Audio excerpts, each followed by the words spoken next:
अगले 3 दिन तक तुम्हें सोग मनाने की इजाजत है हदीका। तुम्हारे जज्बात जुड़े हैं कोमल के साथ, तुम्हारे बच्चे के नहीं।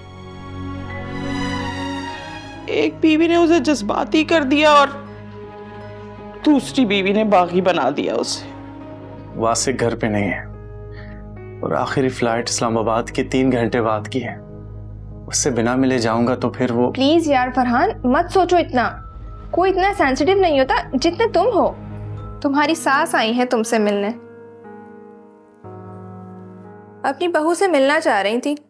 कह रही थी पूरे 2 महीने बाद वापस आई है मेरी बहू घर। आपने ही कहा था कि कोमल मुझ पर जादू कर रही है और वो जादू से मेरे बच्चे को मारना चाहती है। इस फाइल में तुम्हारे शौहर के खिलाफ कोमल भाभी के कत्ल का मुकदमा है। अयान और उसकी बहन ने तो साइन कर दी और वो चाहते हैं कि इस पर तुम और वासिक भाई भी साइन करके केस में शामिल हो जाओ।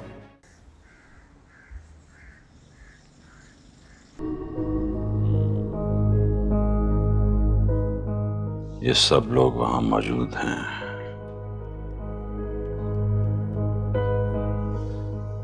आगे क्या करना है? प्लानिंग तो मेरी ठीक थी। फोन नंबर भी मैंने डिलीट कर दिया था उसका। सबसे अच्छी बात है वो बंदा इनके हाथ नहीं लगा है। फिर शक कैसे करेंगे मुझ पर? लेकिन इतना ज्यादा शक कहीं मुझे फंसा ना दे।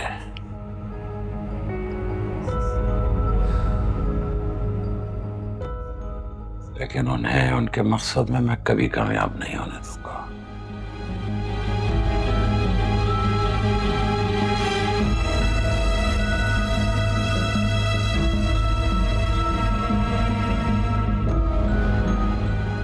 ये कामयाब नहीं होंगे।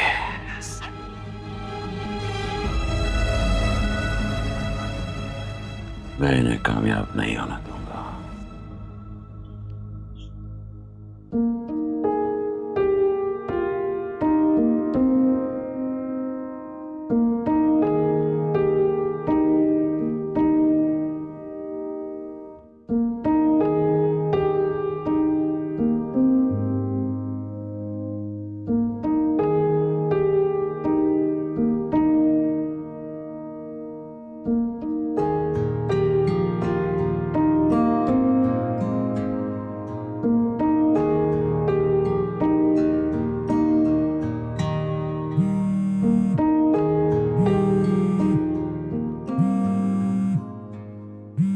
फाइक की कॉल आ रही है। तो उठाओ कॉल। लाउड स्पीकर ऑन करो।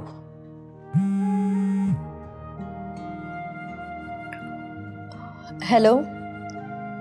मुझे बहुत अफसोस है कोमल की मौत का,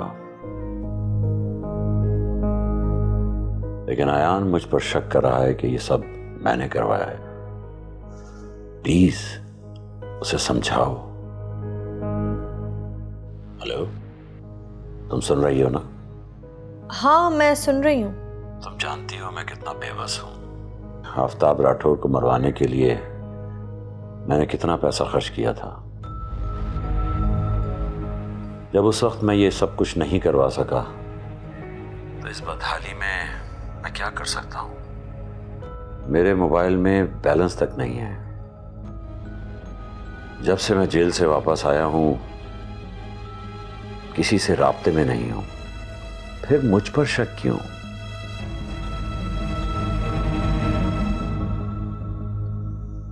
मैं तो शर्मिंदगी के मारे कोमल की मौत पे भी नहीं आ सका, क्योंकि मुझे मालूम है वहां मुझे कोई बर्दाश्त नहीं करता। तुम तो जानती थी कि कोमल की ही डाली हुई जंजीरें मेरे पैरों में थी, जिसकी वजह से मैं बाहर तक नहीं जा सकता था। फिर अयान के जहन में किसने डाला कि ये सब मैंने करवाया? फाइक, अगर आपने ये सब कुछ नहीं किया तो आपको डरने की ज़रूरत नहीं है। और मैं परसों घर आ रही हूँ, तब तक तो आपको बर्दाश्त करना पड़ेगा। वैसे भी अयान तो आपसे हमेशा से नफरत करता है। मैं डरा हुआ हूँ हानिया। अयान कह रहा है कि उसने मेरे खिलाफ कत्ल के मुकदमे की दरख्वास्त दी है। अगर आप डरे हुए हैं तो जरूर आपने ही जान ली होगी कोमल भाभी की। और अगर आपने कुछ नहीं किया तो फिर डर किस बात का है? और आपकी इत्तला के लिए अर्ज है, अयान ने जो दरखास्त पुलिस को आपके खिलाफ दी है उस पर मेरे भी साइन है। और अगर आप कसूरवार ना हुए फाइक तो मैं आपको दिल से कबूल कर लूंगी और अयान को भी मजबूर कर दूंगी। और अगर कातिल आप निकले तो बहुत दर्दनाक अंजाम देखना चाहूंगी मैं आपका, समझे आप?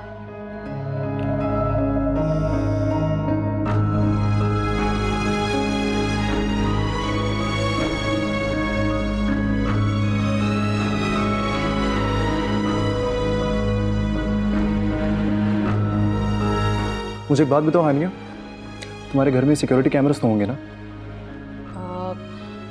हाँ, लॉन्च में और बाहर कुल मिला के 4 सिक्योरिटी कैमरे हैं। गुड। वासिक का कहना है कि वादे के मुताबिक 7 दिन के अंदर ही काम हो जाना चाहिए। अगर कातिल फाइक अहमद ही है तो 2 दिन के अंदर केस सॉल्व कर दूंगा, वादा है मेरा।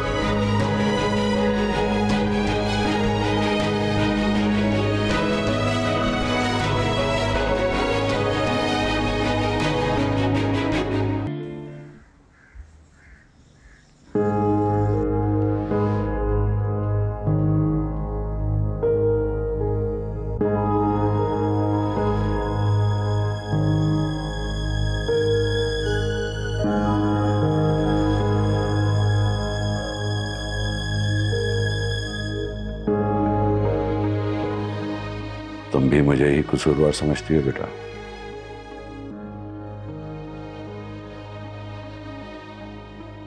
जानती हो शफे, मेरी जिंदगी तो जैसे खत्म होके रह गई है। जिस शख्स ने सारी जिंदगी पैसों से अपनी जरूरियात और ख्वाहिशात पूरी की हों, उसकी जिंदगी सिर्फ पैसा ही होता है, मैं ऐसा ही मानता था। लेकिन फिर कोमल हमारी जिंदगी में आ गई। उसने सब कुछ बदल के रख दिया। मैं नरम बिस्तर पर सोने वाला, उसने मुझे जेल के ठंडे फर्श पर सोने पर मजबूर कर दिया। मैंने जिंदगी में अपनी गलती की कभी किसी से माफी नहीं मांगी, लेकिन उसने हाथ जोड़कर मुझसे माफी मंगवाई। लेकिन फिर मैं बदलने लगा था। मुझे माहीन का ख्याल आया, तुम्हारा ख्याल आया, फिर मैं तुम लोगों के सहारे जीना सीख रहा था। मैं एहसानमंद था कोमल का, लेकिन फिर अचानक कोमल की मौत ने मेरा एतबार छीन लिया तुम्हारी नजर में। फिर मैं सोचता हूं कि काश कोमल की जगह मैं मर गया होता तो आज तुम लोग मुझे याद करके रो रहे होते। कोमल की मौत ने मुझे फिर से अकेला कर दिया है। मैं आज अपने आप को मुर्दा तस्वुर करता हूं, और वो मरकर भी तुम्हारे दिलों में जिंदा है। मुझे बड़ा अफसोस होता है अपने आप पर। आपके अलावा उनका कोई दुश्मन भी तो नहीं था ना डैड? दुश्मन था, लेकिन जब मैं ताकतवर था, मैं तब कोमल का कुछ नहीं बिगाड़ सका शाफे, तो अब मैं कैसे कुछ कर सकता हूं? सारा दिन घर पर होता हूं। उस दिन भी तुम मेरे पास बैठी थी जब अयान कोमल की मौत की खबर लेके आया था। तो फिर तुम कैसे मान सकती हो कि कोमल की मौत के पीछे मेरा हाथ है? ये फैसला हमें करने दे मलिक साहब कि कोमल आपी की मौत के पीछे आपका हाथ है या नहीं। मुल्जिम आपके सामने इंस्पेक्टर साहब, आप जैसे चाहें वैसे इन्वेस्टिगेट कर सकते हैं। घर के सिक्योरिटी कैमरास का एक्सेस किसके पास है? बताइए ना मलिक साहब, ये कैमरों का एक्सेस आपके पास है, आपके मोबाइल के जरिए देखा जा सकता है।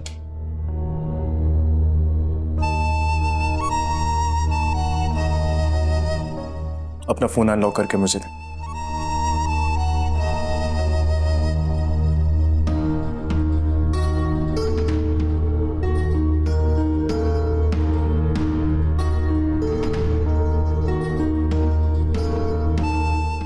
अब चले मेरे साथ।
डाटा नहीं है शायद आपके पास।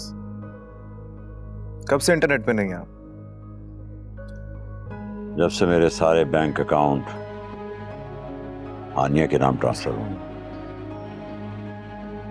कोमल आपी ने इनका सब कुछ छीन कर हानिया मॉम के नाम पर कर दिया था। इस बात को तकरीबन 3 हफ्ते हो चुके हैं। तो ठीक है, हॉटस्पॉट से कनेक्ट करके कर लेते हैं।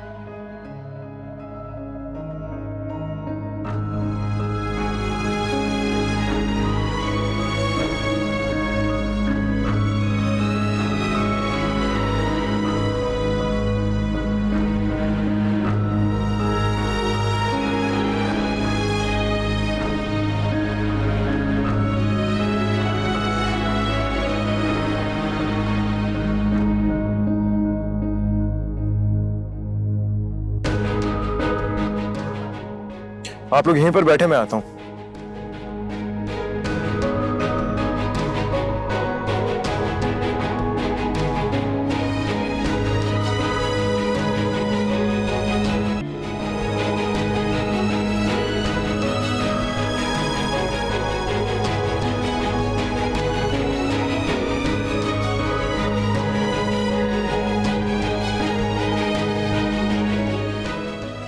शाफे, जी कल सुबह तुम्हारे डैड तुमसे कुछ बात कर रहे थे और तुम्हारा फोन भी लिया था।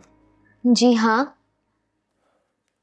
क्या बात कर रहे थे? डैड को दादी से बात करनी थी दुबई में। उनके फोन में ना ही पैकेज था और ना बैलेंस, इसलिए उन्होंने मुझसे मेरा फोन ले लिया था। स्क्रीन अनलॉक करके अपना फोन मुझे दो। जी इन्वेस्टिगेशन चल रही है बेटा, अपना फोन मुझे दो।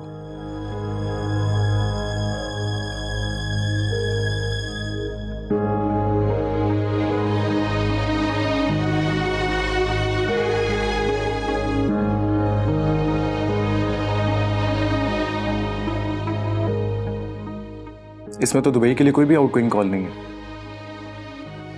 परसों रात 9 बजे से लेकर कल दोपहर के 2 बजे तक इसमें कोई भी आउटगोइंग कॉल नहीं है। क्या तुमने कॉल हिस्ट्री डिलीट की है? नहीं तो।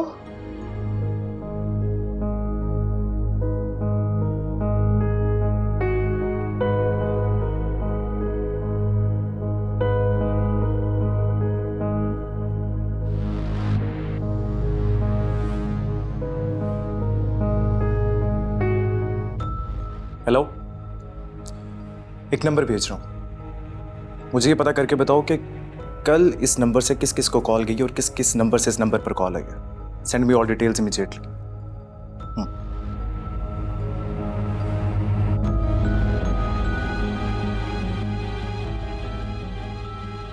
शाफे, तुम चाहती हो कि कोमल का कातिल पकड़ा जाए, डेफिनेटली। चाहे फिर वो आपका डैडी क्यों ना हो। अभी तक कुछ साबित तो नहीं हुआ, लेकिन मेरी सिक्स सेंस कह रही है कि कोमल का कातिल फाइक अहमदी है। आज उसने कोमल को कत्ल किया, कल वो किसी और को भी कर सकता है। मुझे आपका जवाब चाहिए बेटा। अगर आपके डैड ही कातिल निकले तो क्या आप उन्हें सजा दिलवाना चाहेंगे? डेफिनेटली। गुड। तो फिर जो भी मेरी आपसे बातचीत हुई है इसके बारे में आप किसी को नहीं बताइएगा। आप बेफिक्र रहें। तो फिर मेरा एक काम करना, जैसे ही फाइक मलिक अपने कमरे के अंदर जाए बाहर से लॉक कर देना। अगर उसे जरा सी भी भनक पड़ गई कि इन्वेस्टिगेशन चल रही है तो वो फरार हो जाएगा। करोगे ना ऐसा? जी मैं करूंगी। गुड। चलो।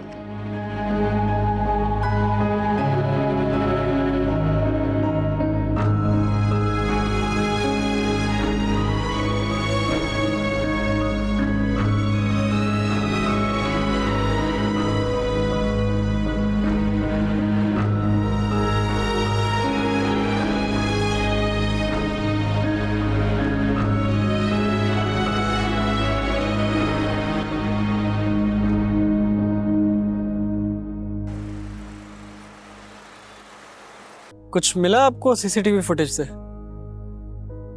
अफसोस है कि नहीं, लेकिन पता नहीं मेरी छठी हिंस क्यों कह रही है कि मैं कातिल के बहुत करीब हूं। आप वाकई एक अच्छे इन्वेस्टिगेटर हैं मिस्टर जिब्रान। आपकी इन्वेस्टिगेशन करने का तरीका मुझे पसंद आया। उम्मीद करता हूं कि आपका कातिल आपको जल्द मिल जाएगा। वैसे भी कोमल के कत्ल का मुझे बेहद अफसोस है। जाहिरी तौर पर तो वो मेरी दुश्मनी ही थी, लेकिन हकीकत में बहुत बड़ा एहसान करके गई है वो मुझ पर। वो सही कहती थी कि तुम एक जानवर हो फाइक अहमद, और मैं तुम्हें इंसान बना दूंगी। और उसने ऐसा कर दिया, और आज मैं इंसानों जैसा महसूस करता हूं अपने आप को।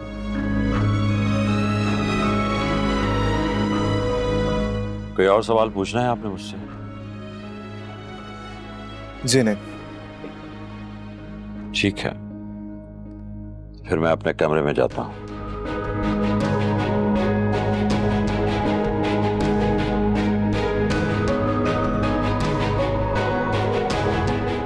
तो इसका मतलब है आपको डैड के खिलाफ कोई सबूत नहीं मिला? फिलहाल तो नहीं।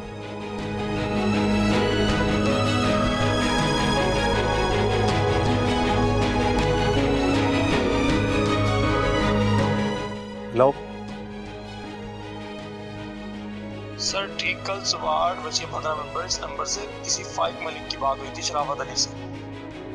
उसकी कॉल रिकॉर्डिंग, शराफत अली का होम एड्रेस और बाकी तफसीलात आपके नंबर पर सेंड कर रहा हूँ, देख लीजिए आप। ओके।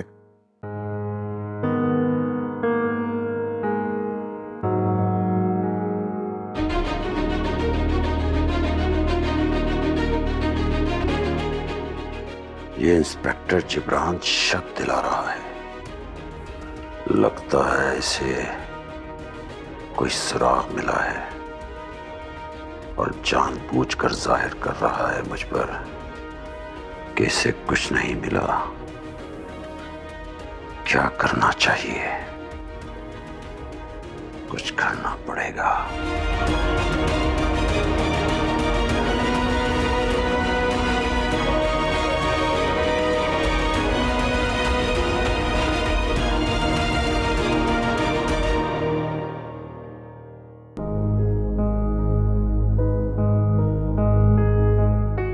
हेलो, फाइक मलिक बात कर रहा हूं शराफत। मलिक साहब आप जेल से छूट आए?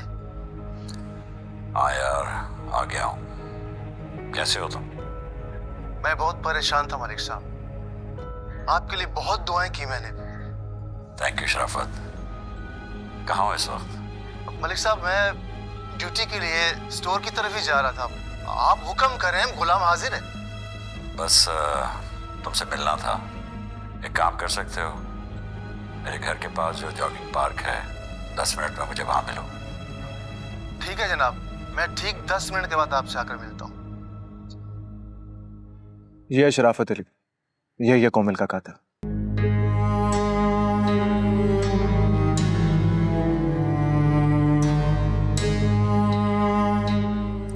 अच्छा एक काम करो, ये शराफत अली का फोन हैक करो और मुझे इसकी लाइव लोकेशन पे भेजो इमीडिएटली। मैं इसे ढूंढने जा रहा हूं, तुम फाइक मलिक के ऊपर नजर रखना। वैसे तो मैंने शाफे को भी समझा दिया कि उसका दरवाजा बाहर से लॉक कर दे, लेकिन अगर फिर भी कुछ भी गड़बड़ होती है तो मुझे कांटेक्ट कर लेना, ठीक है?